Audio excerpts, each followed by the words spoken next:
If you had told me 6 months ago that this day was coming, I would never have believed you. In August 2022, my relationship with my wife felt so strong that we were actively trying for a second child. I was feeling excited as my wife and I had been trying for a baby for a few months now. I was eagerly anticipating the moment when I would learn that my wife was pregnant with our second child. We were keeping track of her basal body temperature, cervical mucus, using ovulation predictor kits, in addition to tracking the menstrual cycle.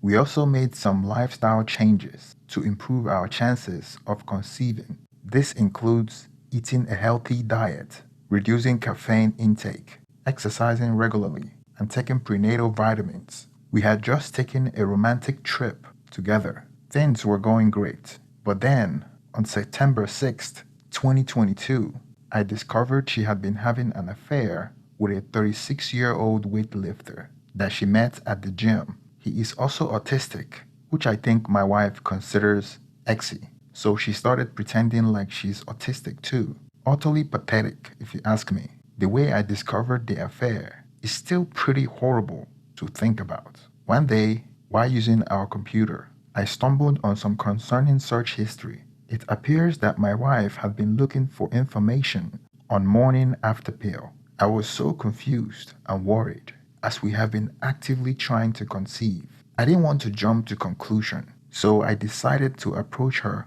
gently and express my concerns. When I asked her about it, she became visibly uncomfortable and started to avoid eye contact. It was then that she finally admitted that she had been feeling unsure about trying for another baby and had been looking into other options. I was shocked and saddened by this revelation. I thought we were on the same page and that we had both wanted to expand our family. I expressed my concerns and asked her to be honest with me about how she was feeling, and we had a long and emotional conversation about our plans for the future. She told me that she had suddenly changed her mind about having another baby. I asked her if another man is involved, and she denied it. I didn't believe her, as is typical among cheaters. The details of the affair trickled out gradually because I hired a private investigator to follow her around.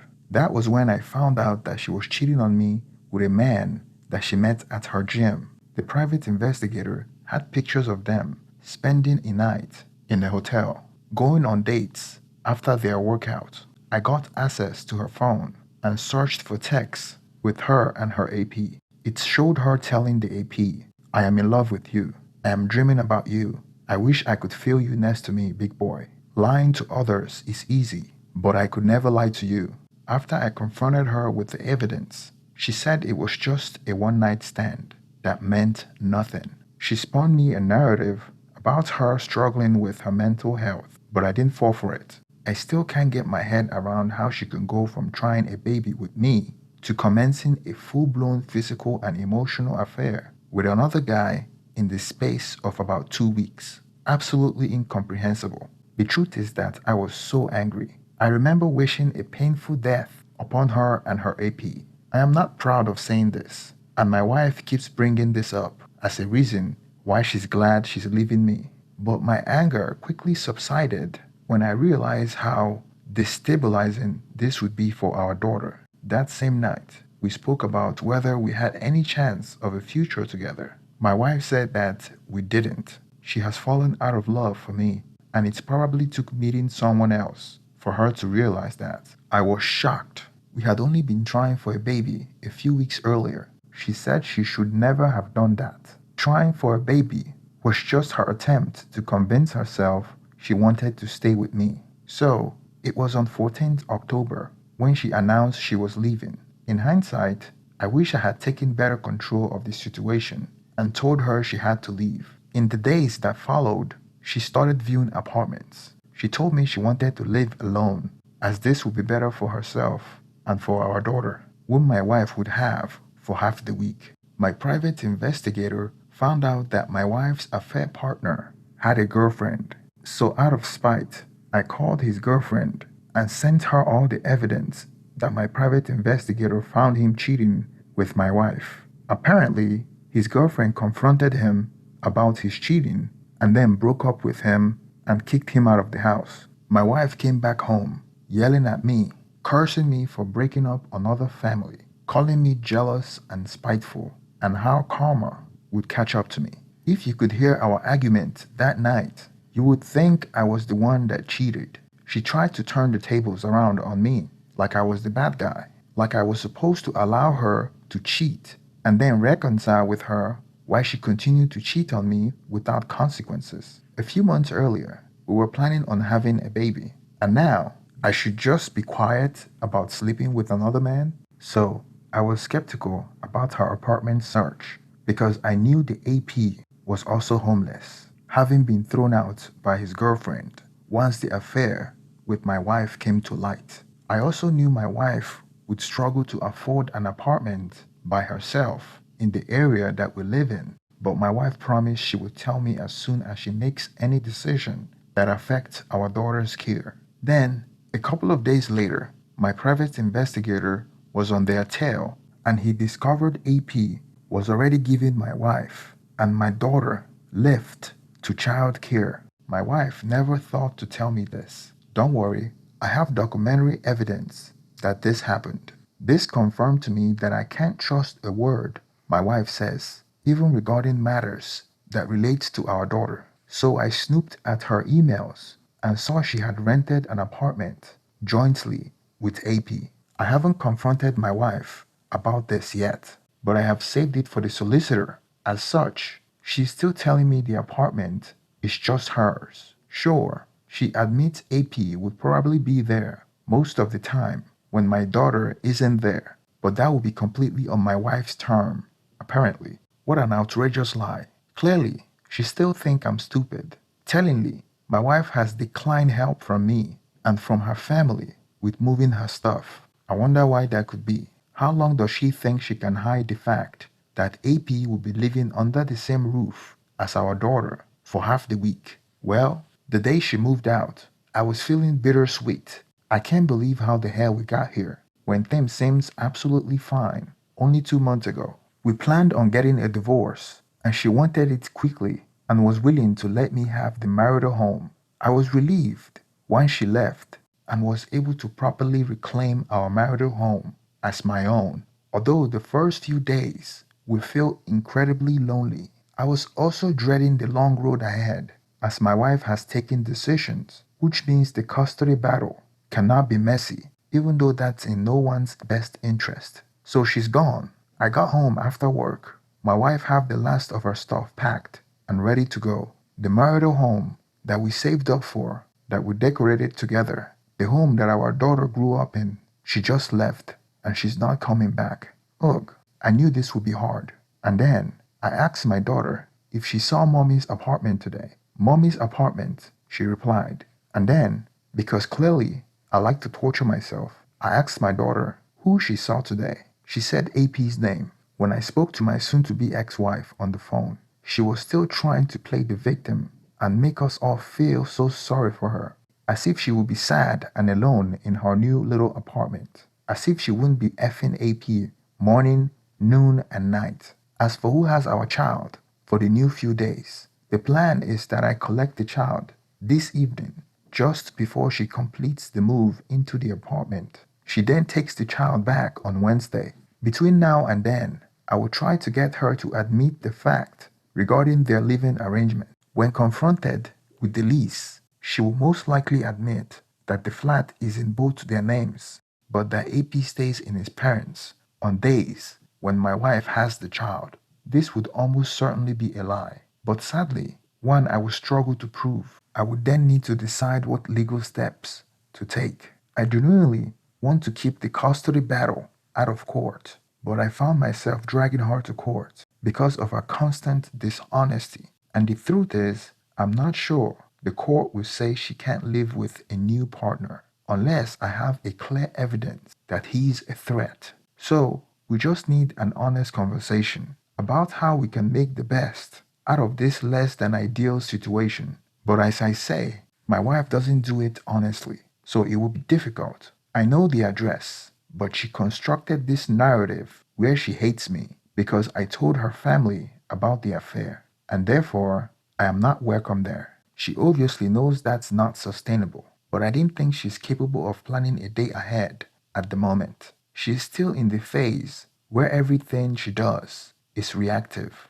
I took over dropping my daughter at the childcare. Then I was told by the worker at the childcare that AP came to collect her. That really bothered me because I didn't know much about the AP for him to be hanging around my daughter. The next step was confronting the soon-to-be ex-wife about her living arrangement with whom she signed a lease with, and she continued to be dishonest. I wasn't happy with the AP living with her and my daughter, so I went to court. She denied that the AP was living with her since his name was not on the lease. Then why was he picking up my daughter from childcare? I was in constant conflict with her and dreaded any moment my daughter had to stay in her apartment. She told me that I was spiteful and that I should get over it. The divorce process takes only 2 months in my state. My wife gave up the house to me to expedite the divorce process, and she said she was exhausted from dealing with me. So a few days before the divorce is finalized, she sent me an invitation poster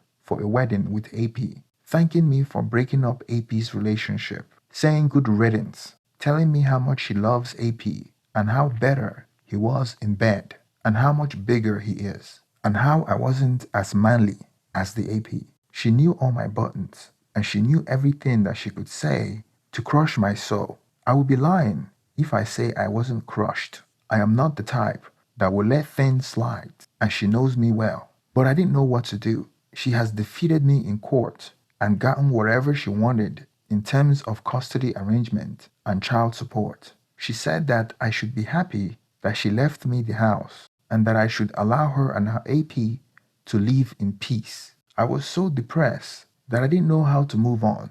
A few days later, the private investigator called me because the last payment I sent to him did not go through. As we arranged another payment source, we started talking about my wife and how her life is going, and I told him about the text messages and the upcoming wedding. He mentioned to me that he couldn't believe that my ex-wife would be going to marry that type of man. I inquired what he meant by that, and he said that when he did a background check on him, he had a criminal history. I immediately started stuttering my words when I heard this, and I asked him why he didn't mention it earlier. He told me that he did, but maybe I didn't hear it because that wasn't what I was focused on at the time. Turns out that the AP had outstanding warrants for his arrest across the country for various offenses. He had been using different aliases and had a history of committing fraud, identity theft, and other criminal activities. Apparently, she had been planning her wedding to spend the rest of her life with a man that she knows nothing about. She was probably in a hurry to marry him so she could stop me from constantly bringing up the fact that my daughter is living with a strange man and to finally stop me from dragging her through the courts. That was why she was inviting me to the wedding, out of spite. However, it appears that she knows nothing about this man. Strangely enough, it never occurred to me to check his background. You would think that would be the first thing I did. Even my private investigator found out the name he was using is fake. I suggested to the private investigator if there was a way that he could set him up to be arrested at the wedding. As it turns out, my soon-to-be ex-wife couldn't afford the wedding, and her soon-to-be husband couldn't afford it either. So with the help of my soon-to-be father-in-law and the loan my soon-to-be ex-wife took from the bank, she was able to pay for the wedding. Luckily, my private investigator had friends in the police department, so he arranged for the arrest to occur at the wedding, when the happy couple would be tying the knot. I extended the invitation to all our mutual friends and my family members as well. Most of them were surprised that I was inviting them, but I said that I want them to know that I have completely let her go, and I want her to be happy, and I want to be there to support her. Did I mention that I was a vengeful person? Because I was. I wanted everyone she knows to get a front row seat at her life-changing embarrassment, so I would have a lot of witness at the next family court hearing. On the day the judge signed the final lease decree, she sent me a message telling me how she was finally free from a loveless marriage and an immature man, rubbing it in my face. A day before the wedding, I wanted to look my best, so I went to Men's Warehouse and rented a really nice three-piece suit. Day of the wedding came, went to pick up my parents. They thought there was something wrong with me for being so excited that day. They didn't want to come, but I pressured them to go along with some of our mutual friends. It was a small wedding held in her father's backyard. About 300 guests were there. I know most of them. They were surprised to see me there. While I was at the wedding, my ex-wife texted me, asking me why I was at her wedding and what I was up to. I reminded her that she invited me. During the ceremony, I was there with my daughter and parents and surrounded by both of our family and friends. My presence certainly made everything awkward for everyone, and I enjoyed it. I was sitting in the second row with my daughter and parents. Just as the exchange of vow was about to begin, 5 policemen arrived. They came to the backyard and walked to the makeshift altar. As everyone looked on, confused as hell, they went and handcuffed him at the makeshift altar. I would say the policemen that arrested him were dramatic and got off on things like that. It was like a TV show. Everyone at the ceremony looked on with confusion, like it was a show. They didn't know if to laugh or clap or cry. My ex-wife was confused, screaming and trying to hold back the policemen, hollering at them, asking them what was going on as they read him his Miranda rights. It all started to sink in into everyone that this wasn't an act. After he was handcuffed and dragged down the aisle with 2 policemen walking him to the police car, everyone was left confused. As I started explaining to my parents and anyone that was asking for answers about what just happened, my father-in-law and my wife lost a huge sum of money, and my wife is now in a huge debt because of the loan she took out, and apparently she and our AP were supposed to pay it off together. It was very embarrassing to her family. Her parents were livid that she didn't really know the guy. Even her engagement ring was fake. We went back to court and she lost custody of our daughter. Good thing I have been suing her to court for custody since the judge was familiar with our case, and I have documented cases of allegations against her which she was able to defeat, and I have been losing till now. I finally have the evidence that I needed, evidence that she was endangering our daughter by bringing her close to dangerous men. Even her own family wanted me to have full custody. She asked me if we could reconcile, and I told her that we already divorced, not after she broke up our marriage and put our daughter's life in danger. She was an afterthought, and I had her on child support. She was working all the time and even stopped seeing our daughter, too busy trying to pay off all the loans she spent at the wedding. If she was smart enough, she would have taken half of the equity in our home during the divorce, but she was in her affair fog and was in a hurry to divorce me and get rid of me, so she allowed me to have the house, thinking that I would still be paying her child support and share custody. Well, it didn't go as planned for her, and I can see how much she hated me now that she knows that she has lost and now full of regret, and she's upset that I moved on. I am currently dating around when I get a chance, but I do it responsibly and do not bring them around my daughter.